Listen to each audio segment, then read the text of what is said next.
السلام عليكم ورحمة الله وبركاته، مشاهدي ومتابعي قناة الزعيم كار. أهلا وسهلا بيكم في فيديو جديد. النهاردة جايب لكم تشكيلة عربيات من أول 53 ألف جنيه.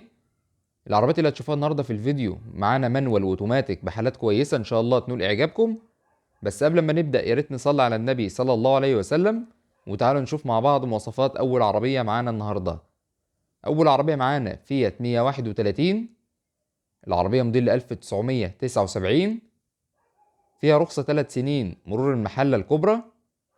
العربية الحوض والشنطة فابريكا. المكنة بتاعت العربية لسه معمرة. الفتيس والكورونا بتاع العربية حالتهم ممتازين. فيها 4 ازاز كهرباء وفيها طقم صوت. العربية فيها 4 فرق كاوتشات تيوبلز جداد وفيها طقم جنط اسبور. فيها فرش جلد.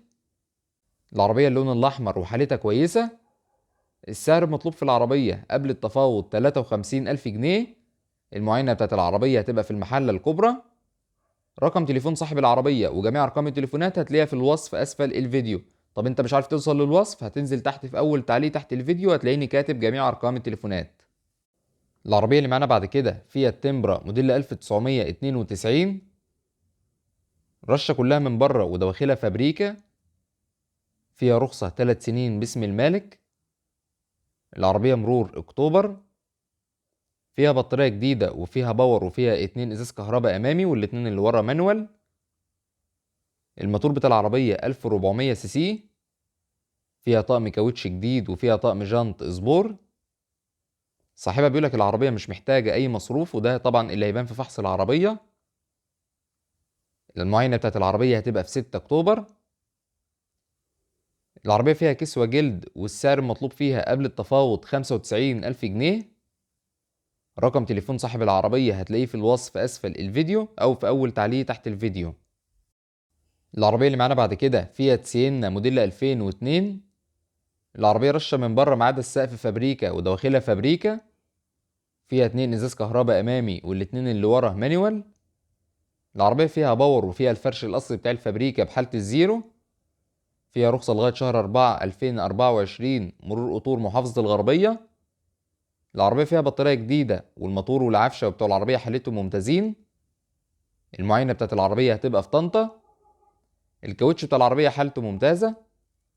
العربية السعر المطلوب فيها قبل التفاوض 120 ألف جنيه.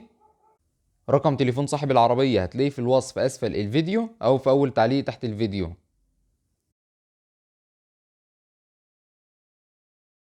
العربية اللي معانا بعد كده جيب شروقي موديل 1994 مانيوال. العربية 4 سلندر كربيراتير. العربية موتورها 75%، ده طبعا على كلام صاحب العربية. دواخل العربية فابريكا ورشة كلها من بره. فيها رخصة لغاية شهر 3 2024. فيها توكيل واحد من وش الرخصة. العربية مرور أسيم وصاحبها بيقولك مش محتاجة أي مصروف. المعاينة بتاعت العربية هتبقى في المنصورية في الجيزة. العربية فيها فرش جلد وزي ما قلنا العربية مانوال.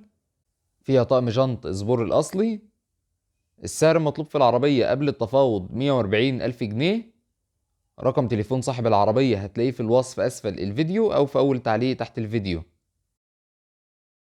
العربية اللي معانا بعد كده شيفروليه أوبترا موديل 2008.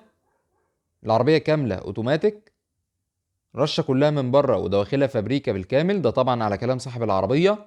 وطبعا زي ما بننبه في كل مرة، أي عربية حضرتك عاوز تشتريها لازم تفحصها كويس جدا علشان تكون عارف أنت هتدفع فلوسك في إيه. العربية زي ما قلنا أوتوماتيك، ماشية على العداد 217 ألف كيلو. العفشة بتاعت العربية جديدة. فيها 4 فرق كاوتشات جداد وفيها طقم جنط اسبور. العربية فيها تكييف تلاجة وفيها فرش الفابريكا بحالة ممتازة. فيها رخصة سنة باسم المالك. العربية مرور فيصل. المعاينة بتاعت العربية هتبقى في الهرم كل يوم من بعد العصر لغاية بالليل. العربية فيها فوانيس شبورة وفيها مرايات كهرباء وإزاز كهرباء. السعر المطلوب في العربية قبل التفاوض 315 ألف جنيه. رقم تليفون صاحب العربية هتلاقيه في الوصف أسفل الفيديو أو في أول تعليق تحت الفيديو.